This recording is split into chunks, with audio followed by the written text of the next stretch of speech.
Guys, it's freezing here. Even my driveway is iced.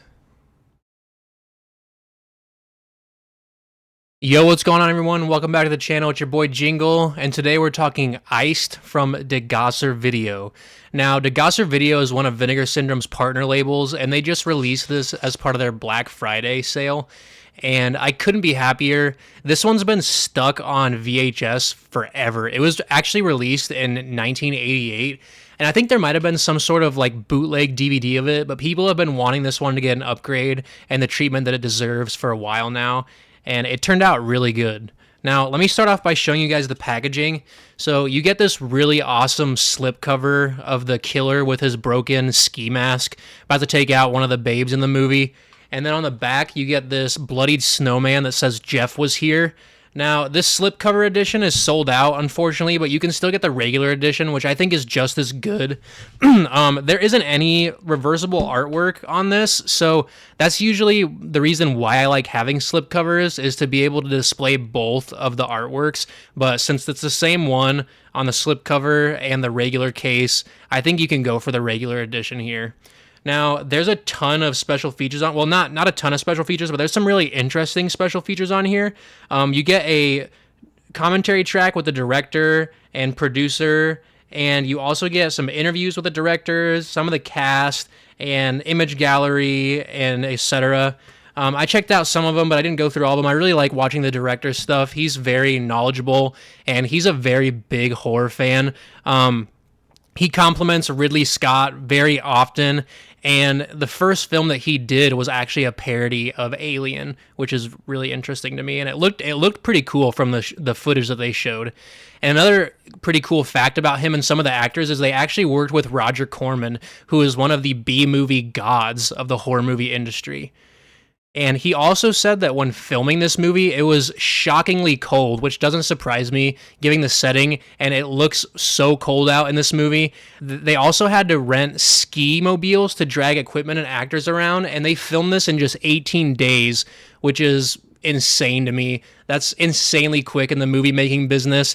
But anyways, I actually had a work meeting today, and I was supposed to be there in person, but they called it off because we had an ice storm come through, so I figured what better time to review this movie.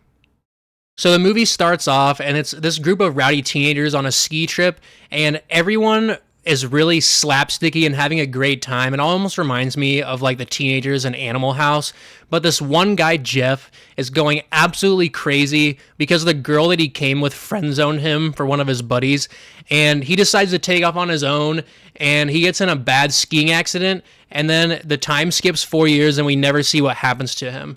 Now, flash forward to 4 years later, and all the friends get an invite to a condo in the middle of nowhere for like some sort of vacation, and it has some really cool like isolated winter vibes, and the condo is super nice. It's got this like yellowed countertop and fridge from the 80s and 90s that was just so nostalgic.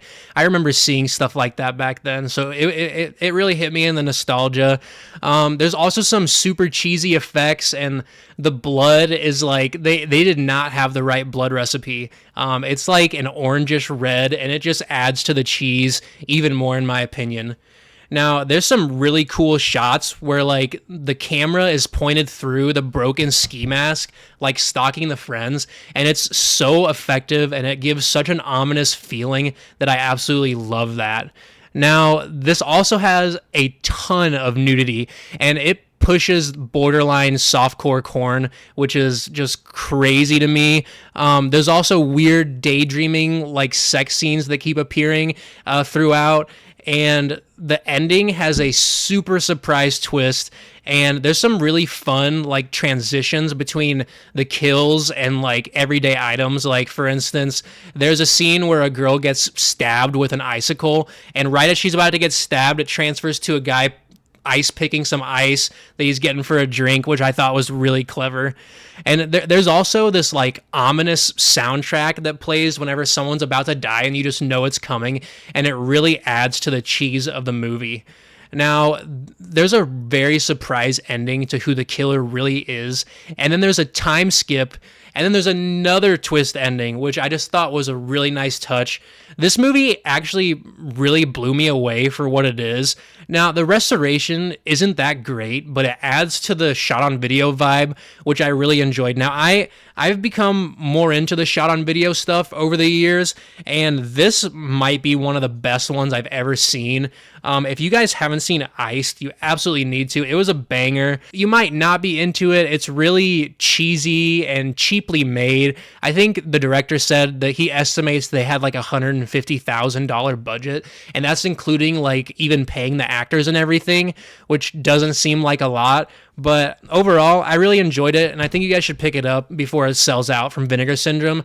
Like I said, they still have the regular edition without the slipcover, but I think that most of you people who are into like these like cheesy B movies and shot on video films will really like it. Well, guys, that's all I got for you today. I really wanted to talk to you about Iced on this frozen day outside. I figured it was the perfect time. If you could like and share this video and subscribe to my channel, I have a lot more horror movie reviews and unboxings coming, and figure reviews and unboxings coming, so stay tuned. That's all I got for you guys today. Peace.